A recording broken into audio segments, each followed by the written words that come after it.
nilai satu Al-Ikhlas itu, surah Al-Ikhlas itu sama dengan sepertiga Al-Quran.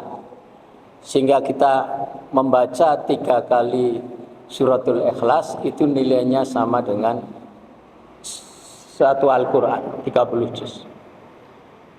Dari sini jamaah sekalian, ayat pertama suratul Ikhlas itu merujuk ke surat pertama Al-Quran, yaitu Al-Fatihah.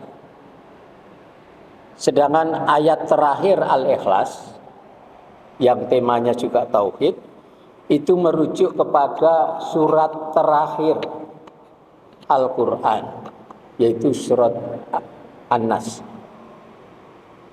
Nah, dari sini ada 3 surat yang saya biasa sebut 3 segitiga surat Tauhid, yaitu Al-Fatihah, kemudian Al-Ikhlas, kemudian Al-Fatihah, dan satu lagi An-Nas. Nah, dari 3 surat ini kita akan menemukan Tauhid, jenis Tauhid beserta urutannya. Kalau kita lihat urutan ayat-ayatnya, Tauhid yang pertama adalah Tauhid Rububiyah. Di dalam Al-Fatihah Allah disebut Rabbil Alamin.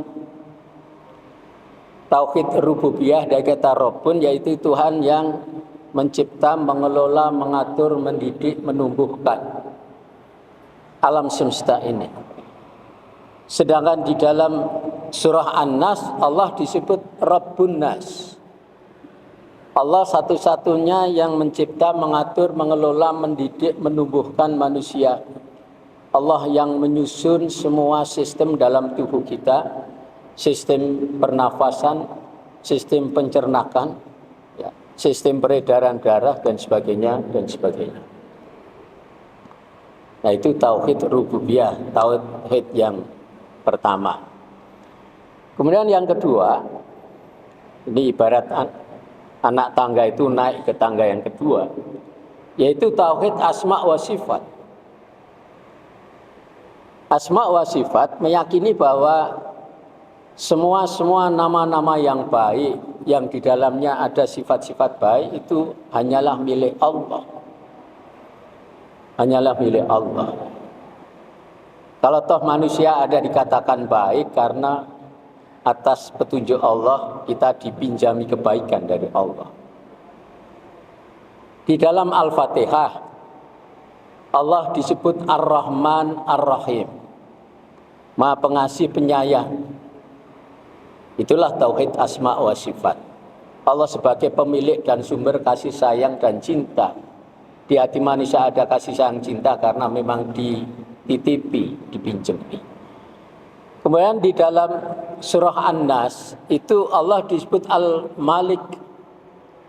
Itu juga Asma wa Sifat. Nah, jemaah sekalian, kemudian yang ketiga, jadi pada lantai 3, tingkat 3 di dalam Tauhid, apa yang disebut dengan Tauhid Mulkiyah. Mulkiyah dari kata Al-Malik. Di dalam surah An-Nas Allah disebut Malikin Nas. Allah itu raja penguasa manusia, dengan mim dibaca pendek. Di Al-Fatihah mimnya bisa panjang bisa pendek, kita baca ayatnya Maliki Yaumiddin atau Maliki Yaumiddin. Itu menunjukkan Tauhid Mulkiyah. Dalam Tauhid ini diajarkan yang pertama yang maha memiliki.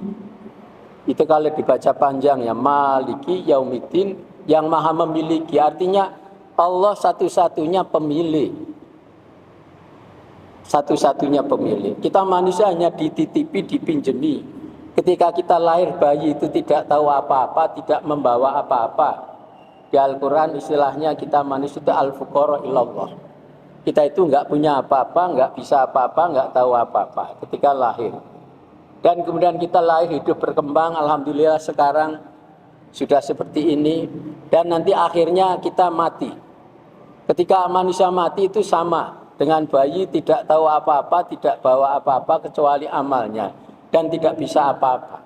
Artinya dua kepastian bayi dan kepastian mati ini menunjukkan sesungguhnya manusia itu tidak punya apa-apa.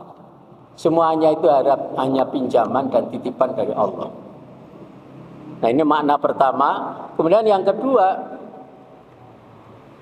bahwa Allah itu satu-satunya penguasa, Malikin Nas, penguasa manusia.